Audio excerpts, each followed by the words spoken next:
بسم اللہ الرحمن الرحیم۔ ولی اللہ اور ایک بدکار عورت کا واقعہ۔ بنی اسرائیل میں ایک بدکار عورت تھی جو بہت بد کردار تھی۔ اللہ نے اس کو حسن و جمال خوب دیا تھا۔ وہ بدکار بھی انتہا درجے کی تھی۔ پوری بستی کے ساتھ اس کے تعلقات تھے۔ وہ اتنی مالدار ہو گئی کہ اس نے اپنے لیے بہت بڑا محل بنایا اور ایک تخت بنوایا۔ وہ بن سنور کر ملکہ کی طرح تخت پر بیٹھتی اور اس کے ساتھ غلط تعلق رکھنے والے پورے شہر کے امراء تھے۔ اس کی زندگی ایسے گزر رہی تھی۔ ایک مرتبہ وہ اپنے گھر کا دروازہ کھول کر تخت پر بیٹھی تھی۔ قریب کسی اور بستی کا نوجوان تھا جو بڑا نیک تھا، عبادت گزار تھا۔ وہ ادھر سے گزرا اور گزرتے ہوئے اچانک اس کی نظر اٹھی اور اس بد کردار عورت پر جا پڑی۔ اس بد کردار عورت کی ایسی تصویر اس کے دل میں چھپی کہ وہ آگے تو چلا گیا مگر اس کا دھیان ادھر ہی بھٹک کر رہ گیا۔ پھر وہ مراقبے میں، ذکر میں، تسبیحات میں، تلاوت میں جب بیٹھتا تو اس کا دل نہیں لگتا تھا۔ اس نے روزے بھی رکھے لیکن خیال نہ نکلا۔ اس نے اپنے آپ کو کافی تکلیف پہنچائی۔ کئی دن اپنے آپ کو بھوکا پیاسا رکھا مگر اس کے دل سے خیال نہ نکلا۔ حتیٰ کہ ایک دن اس نے سوچا کہ جب اس خیال سے میری جان نہیں چھوٹتی تو میں اس عورت کے پاس جاتا ہوں۔ چنانچہ اس کے پاس جو تھوڑا بہت سامان تھا وہ اس نے بیچا اور اس نے اتنے سارے پیسے تیار کیے جتنے کہ اس عورت کے پاس اپنے آنے کی اجازت دے دے۔ وہ اس بد کردار عورت کے پاس آیا اور اس کو پیسے دے کر اس کے پاس چارپائی پر بیٹھ گیا۔ بات چیت کرنے لگا۔ اچانک بات چیت کے دوران اس کے دل میں خیال آیا کہ میں نے نیکوکاری کے اتنے سال گزارے ہیں، آج میرا اللہ مجھے اس بد کردار عورت کے ساتھ بیٹھے ہوئے دیکھ رہا ہوگا۔ بس یہ خیال دل میں آتے ہی اللہ کا ڈر دل پر غالب آ گیا۔ اس نوجوان نے کانپنا شروع کر دیا۔ عورت اس سے پوچھتی ہے، تم کانپ کیوں رہے ہو؟ تمہارا چہرہ کیوں پیلا ہو گیا ہے؟ اس نے کہا، بس میری طبیعت ٹھیک نہیں ہے۔ اس نے کہا، پھر تم جس مقصد کے لیے آئے ہو وہ مقصد پورا کرو اور جاؤ۔ اس نے کہا، نہیں۔ وہ بڑی حیران ہو گئی کہ آج تک میں نے اپنی زندگی میں کوئی ایسا مرد نہیں دیکھا تھا جو میرے قریب اس طرح چارپائی پر آ کر بیٹھے اور پھر برائی کیے بغیر یہاں سے واپس چلا جائے۔ یہ نوجوان کیسا ہے؟ مگر نوجوان نے کہا، میں جاتا ہوں یہاں سے۔ اس نے کہا، تم کون ہو، کیا ہو؟ اس نے بتایا کہ میں اس نام کا بندہ ہوں اور فلاں بستی کا رہنے والا ہوں۔ میرے دل میں ایک خیال آ رہا ہے کہ میں نے اتنی عمر مصلی پر بیٹھ کر گزار دی، آج میرا اللہ مجھے تیرے ساتھ بیٹھے ہوئے دیکھ رہا ہے۔ بس اس کے بعد اس نوجوان کی آنکھوں سے آنسو آ گئے اور وہ وہاں سے چل پڑا۔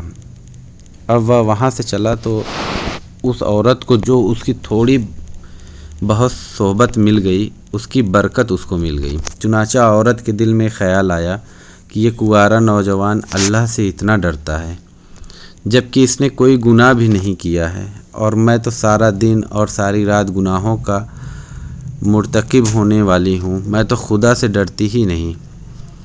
اس کے دل میں شرمندگی پیدا ہو گئی، ندامت ہونے لگی کہ کروں تو کیا کروں۔ دل میں خیال آیا کہ اچھا میں کچھ کرتی ہوں، اور اس نے موسیٰ علیہ السلام سے پوچھتی ہوں کہ کیا میرے لیے بھی توبہ کی کوئی صورت ہے۔ وہ اپنے گھر سے نکل کھڑی ہوئی۔ اب اس کو بستی کا ایک بندہ پہچانتا تھا۔ وہ ایسی نامی گرامی خاتون تھی۔ وہ چلی اور جا کر موسیٰ علیہ السلام کو دیکھا تو اس وقت موسیٰ علیہ السلام بنی اسرائیل کو فرما رہے تھے۔ اس نے کسی آدمی کے ذریعے پیغام پہنچایا، اس بیوقوف سے جا کر اس آدمی سے موسیٰ علیہ السلام سے جا کر کہو کہ میں آپ سے ملنا چاہتی ہوں۔ جب اس کو پیغام دیا، وہ بیوقوف تھا۔ کچھ پیغام پہنچانے والے بھی تو بیوقوف ہوتے ہیں جن کو پیغام پہنچانے کا ڈھنگ نہیں آتا۔ وہ خدا کے بندے نے سیدھے جا کر سب کے سامنے کہہ دیا کہ حضرت آپ سے فلاں عورت ملنے آئی ہے۔ موسیٰ علیہ السلام نے نام سنا وہ تو آپ کو بہت جلال آیا کہ لوگوں کیا سوچیں گے کہ ایسی عورت ان سے ملنے آئی ہے، ان سے اتنا کیا تعلق ہے۔ موسیٰ علیہ السلام نے غصے میں آ کر کہہ دیا کہ اس سے کہو کہ چلی جائے، میں اس سے نہیں ملنا چاہتا۔ اس بیوقوف نے آ کر کہا میں نے بات کی تو کہیں موسیٰ علیہ السلام نے بڑے ناراض ہو گئے، وہ بڑے خفا ہوئے۔ عورت نے یہ سنا تو وہ ڈر گئی۔ اس نے کہا میری بدکاریاں ایسی ہیں کہ پہلے تو اللہ ہی مجھ سے ناراض تھا اور اب اللہ کا نبی بھی مجھ سے بات نہیں کرتے، میرے لیے تو اب دنیا میں ٹھکانہ کوئی نہیں۔ بڑے اداس اور بوجھل قدموں کے ساتھ وہ وہاں سے واپس آئی۔ وہ حیران تھی کہ اللہ کے نبی نے بھی میرے ساتھ بات کرنا گوارا نہ کیا، میں اتنی گری ہوئی ہوں اور عورت ہوں اور یہ بات۔ چنانچہ وہ گھر آئی، اس نے گھر کی کنڈی لگائی۔ اس نے اپنے کسی بڑے سے سنا تھا کہ بندہ جب اپنے رب کو منانا چاہے تو اس کو چاہیے کہ وہ اس کے آگے سجدہ کرے۔ چنانچہ اسے اور کوئی طریقہ نہیں آتا تھا، وہ گھر کی کنڈی لگا کر ایک جگہ اس نے اللہ کے سامنے سجدہ کیا۔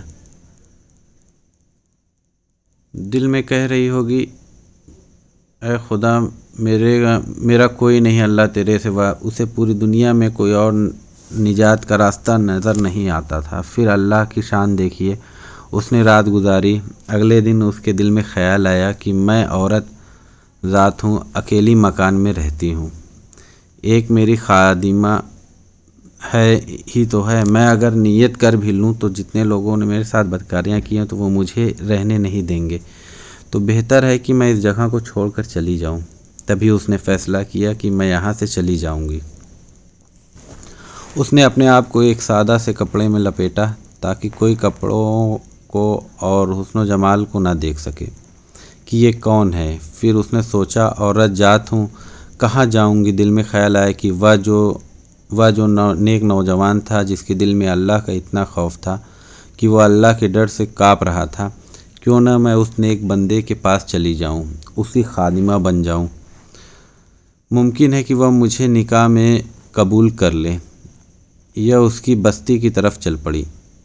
چنانچہ ڈھونڈتے ڈھونڈتے یا اس بستی میں اس کے گھر پہنچی اور گھر والوں سے کہا کہ میں فلاں بندے سے ملنے آئی ہوں، تو اس نے کہا اس کا ذکر و عبادت کا معمول ہے اور وہ کمرے میں اس وقت نکلتا ہے، تم انتظار کر لو۔ چنانچہ اس نے کہا بہت اچھا، اور وہ انتظار میں بیٹھ گئی۔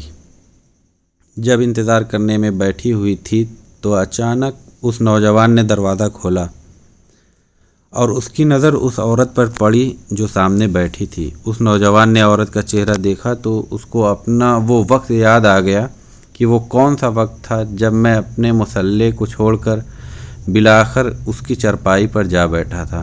تو اس نوجوان کے دل پر خوف جاری ہو گیا کہ کہیں یہ میرا ایمان خراب کرنے تو نہیں آ گئی، میں نے تو اتنی مشکل سے اس کا تصور ذہن سے نکالا تھا۔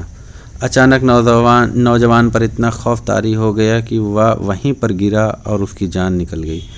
اب اس کی وفات پر گھر والے بھی رنجیدہ اور اس عورت کو بڑا غم تھا۔ خیر 3 دن کے بعد اس عورت نے اس کے گھر والوں کو بتایا کہ میں تو اس نیت سے آئی تھی۔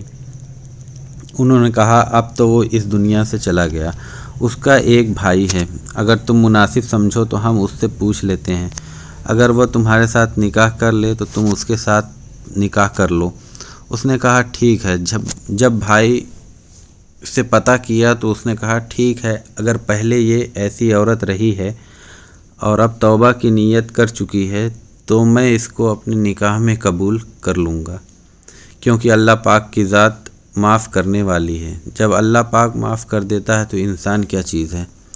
چنانچہ اس عورت کا اس کے بھائی کے ساتھ نکاح ہو گیا اور اس عورت کو اللہ تعالیٰ نے 7 بیٹے عطا فرمائے اور وہ 7 بیٹے بنی اسرائیل کے اولیاء میں سے گزرے۔ بنی اسرائیل کا ایک نامی ایک عبادت گزار شخص تھا، وہ دن بھر روزہ رکھتا اور رات بھر عبادت کرتا تھا۔ ایک رات جب وہ پچھلی پہر سویا تو اس نے خواب دیکھا کہ اس کو اپنے شہر کی خوبصورت فاحشہ اور بدکار عورت بتوں کی پوجا کرتے دکھائی گئی اور اشارہ ملا کہ اس کو تبلیغ کرو اور دین کی دعوت دو۔ جب آنکھ کھلی تو الجرار بن کشف بہت حیران ہوا کہ میں اس فاحشہ کے اڈے پر کیسے جاؤں، سارے لوگ مجھے شک کی نگاہ سے دیکھیں گے۔ خیر اس نے خواب کو اہمیت نہ دی اور دن بھر روزہ رکھا اور ساری رات عبادت کی۔ جب صبح اس کی آنکھ لگی تو اس کو پھر وہی خواب آیا۔ لگاتار عابد کو یہی خواب 3 راتوں تک آیا تو چوتھی صبح وہ اس فاحشہ عورت کے گھر پہنچ گیا۔ فاحشہ نے جب دیکھا کہ شہر کے سب سے بڑے عالم میرے گھر میں آئے ہیں تو اس نے خوب خدمت کی۔ جب بزرگ عابد نے اپنے آنے کا مقصد بیان کیا کہ میں تمہیں ایک خدا کی عبادت کے لیے تبلیغ کرنے آیا ہوں، تو فاحشہ کہنے لگی، بے شک میں بتوں کی پوجا سے اکت گئی ہوں، لیکن میں تب تک ایمان نہ لاؤں گی جب تک اللہ پاک کو خود دیکھ نہ لوں۔ وہ عابد بزرگ بہت پریشان ہوئے کہ اس عورت نے کیسی عجیب شرط رکھ دی ہے کہ اس کو کیسے اللہ کا دیدار نصیب ہوگا۔ خیر، اس عابد نے فاحشہ سے یہ وعدہ لیا کہ اب وہ دوبارہ جسم کا کاروبار نہیں کرے گی۔ کچھ ہی دن گزرے کہ گھر میں فاقوں کا عالم شروع ہو گیا۔ آہستہ آہستہ اس فاحشہ عورت نے گھر کا سامان بیچنا شروع کر دیا۔ اس کی صرف ایک ہی 4 سالہ بیٹی تھی۔ ایک دن جب وہ بھوک کے مارے رونے لگی تو فاحشہ نے اپنے گھر سے تانبے کی ایک دیگچی پکڑی اور بیچنے کے لیے بازار چلی گئی۔ وہ جانتی تھی کہ اس دیگچی کی قیمت 2 سکوں سے زیادہ نہیں ہے۔ بازار میں وہ جس بھی تانبا باز کے پاس وہ دیگچی لا کر جاتی تو وہ ہر تانبا ساز اس کی دیگچی کی بجائے اس کے چست بدن کی قیمت لگاتا اور اس کو گناہ کی دعوت دیتا۔ جب وہ کسی کو دیگچی دکھاتی تو اکثر تانبا ساز اس کا ہاتھ ہی پکڑ لیتے۔ وہ بار بار لوگوں کو بتاتی کہ وہ توبہ کر چکی ہے، اب یہ کام نہیں کروں گی۔ خیر، اس کو کوئی 80 سکے تو کوئی 100 سکے کی پیشکش کرتا۔ وہ یہ جان چکی تھی کہ یہ لوگ ہوس کے پجاری ہیں، بس میرے جسم کی ہی قیمت لگا رہے ہیں، جبکہ اس دیگچی کی قیمت تو صرف 2 سکے ہیں۔ وہ مایوسی کے عالم میں یہ سوچتی ہوئی بازار سے نکل رہی تھی کہ یہ کیسے ایمان والے لوگ ہیں جو مجبوریاں خریدنے بیٹھے ہیں، اس سے بہتر تو یہی ہے کہ بے ایمان ہی رہوں۔ اتنے میں اچانک ایک بے رشک کم عمر جوان لڑکا اس فاحشہ عورت کو آواز لگاتا ہے، بہن کیا اس دیگچی کو مجھے بیچو گی؟ یہ بازار کی بالکل آخری دکان تھی۔ فاحشہ عورت نے دیگچی اس کی میز پر رکھ دی۔ اس بارش لڑکے نے دیگچی کو الٹ پلٹ کر دیکھا اور بنا عورت کے چہرے پر نظر ڈالے 2 سکے میز پر رکھ دیے۔ اس عورت نے سکے اٹھائے اور گھر آ گئی۔ وہ اس لڑکے کے رویے سے بہت متاثر ہوئی کہ چلو کوئی تو ملا جس نے میری شکل و صورت کے نہیں بلکہ دیگچی کے ہی پیسے دیے ہیں۔ اگلے دن اسی فاحشہ عورت نے پھٹا پرانا برقع پہنا، نقاب کر کے اسی طرح کی ایک دیگچی پکڑی اور دوبارہ اسی تاوے کے بازار میں پہنچ گئی۔ اس نے اپنی حالت ایسی بنا لی کہ دیکھنے والے کو لگے کہ یہ ایک غریب بڑھیا ہے۔ وہ سب تاجروں کے پاس گئی۔ وہ جس تانبا ساز کو اپنی دیگچی دکھاتی وہ اسے تول کر کہتا 2 سکے ملیں گے۔ وہ عورت کہتی 6 سکوں میں بیچوں گی، پر کوئی تانبا ساز اس کو 2 سکوں سے زیادہ دینے کو تیار نہ تھا۔ وہ بہت حیران ہوئی کہ یہی لوگ کل ایسی ہی دیگچی کے 80 سے 100 سکوں میں خریدنے کے لیے تیار تھے، اور آج جب میں کہہ رہی ہوں کہ میں ایک غریب ہوں اور میری بیٹی بیمار ہے تو کوئی بھی مجھے اس دیگچی کے بدلے 6 سکے دینے کو تیار نہیں۔ اس کا مطلب یہ ہے کہ یہ لوگ اللہ کے پجاری تو نہیں، یہ تو ہوس پرست ہیں اور خوبصورت جسموں کے پجاری ہیں۔ خیر، آخر میں اس بارش خوبصورت لڑکے کی دکان پر پہنچی جس نے کل اسی طرح کی دیگچی 2 سکے میں خریدی تھی۔ وہ نوجوان اپنے کام میں مصروف تھا۔ غریب بڑھیا کے بھیس میں اس فاحشہ عورت نے کہا، میں یہ برتن بیچنے کے لیے لائی ہوں اور میں اسے 6 سکوں میں بیچوں گی۔ کیا آپ 6 سکے دیں گے؟ تانبا ساز نے پوچھا۔ 6 سکے میں کیوں؟ اس عورت نے بات بناتے ہوئے کہا، میری بیٹی بیمار ہے، طبیب نے اس کے لیے نسخہ لکھا ہے جس کی قیمت 6 سکے ہیں۔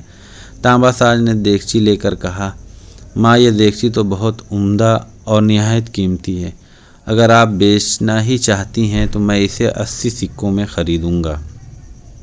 برقعے میں لپٹی بڑھیا کا روپ دھارے اس فاحشہ عورت نے کہا، کیا تم میرا مذاق اڑا رہے ہو؟ تانبے والے نے کہا، ہرگز نہیں، میں واقعی اس دیگچی کے 80 سکے دوں گا۔ یہ کہہ کر اس نے برتن لیا اور بوڑھی عورت کے ہاتھ میں 80 سکے رکھ دیے۔ بوڑھی عورت بہت حیران ہوئی، دعا دیتی ہوئی جلدی سے اپنے گھر کی طرف چل پڑی۔ الجرار بن کشاف، جنہوں نے اس فاحشہ عورت کو ایمان لانے کو کہا تھا، اور اس عورت نے یہ شرط رکھی تھی کہ جب میں اللہ کو نہ دیکھ لوں تب تک میں ایمان نہ لاؤں گی۔ وہ عابد فرماتے ہیں دونوں دن اس عورت کے ساتھ ہونے والے واقعات میں نے اپنی آنکھوں سے دیکھا۔ اتفاق سے میں دونوں دن بازار میں موجود تھا۔ اس نوجوان نے جب اس 80 سکے دیے تانبہ ساز سے لے کر چلی گئی تو عابد الجرار بن کشاف فرماتے ہیں کہ میں اس لڑکے کے پاس گیا اور اس سے کہا، بیٹا لگتا ہے آپ کو کاروبار نہیں آتا۔ بازار میں کم و بیش سبھی تانبے والے اس دیگچی کو تولتے تھے اور 2 سکے زیادہ کسی نے اس کی قیمت نہیں لگائی، لیکن آپ نے 80 سکوں میں اسے کیوں خریدا؟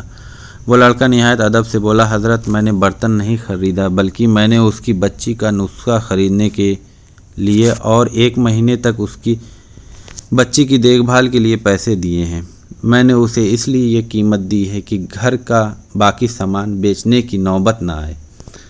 عابد الجرار بن کشاف فرماتے ہیں میں سوچ میں پڑ گیا۔ فتح الباری کی حدیث قدسی 6502 میں ہے، جس کو امام بخاری اور امام احمد بن حنبل نے بھی روایت کیا ہے۔ اللہ پاک فرماتا ہے، جس نے میرے ولی کو تکلیف دی میرا اس کے خلاف اعلان جنگ ہے، اور میرا بندہ کسی چیز کے ساتھ میری تقرب حاصل کرنے کی کوشش کرتا ہے تو مجھے وہ زیادہ پسند ہے جو میں نے اس پر فرض کیا ہے۔ میرا بندہ جب نوافل کے ساتھ میرا قرب حاصل کرتا ہے تو میں اس سے محبت کرنے لگتا ہوں، اور جب میں اس سے محبت کرنے لگتا ہوں تو اس کا کان بن جاتا ہوں جس سے وہ سنتا ہے، اور میں اس کی آنکھ بن جاتا ہوں جس سے وہ دیکھتا ہے، اور اس کا ہاتھ بن جاتا ہوں جس سے وہ پکڑتا ہے، اس کا قدم بن جاتا ہوں جس سے وہ چلتا ہے، اور جب وہ مجھ سے مانگتا ہے تو میں اسے دیتا ہوں، اور جب بخشش طلب کرتا ہے تو میں اسے بخش دیتا ہوں، اور جب میری پناہ میں آنا چاہتا ہے تو میں اسے پناہ دیتا ہوں۔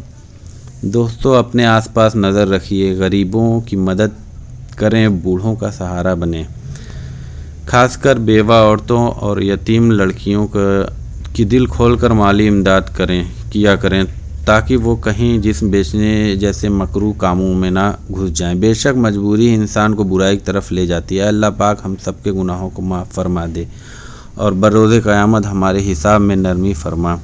اللہ پاک ہماری زندگی کو ہر آسان فرما دے اور تمام ضرورت مندوں کی ضرورت پوری فرما دے۔ آمین ثم آمین۔ مزید ایسی ویڈیو کے لیے میرے چینل کو سبسکرائب کریں۔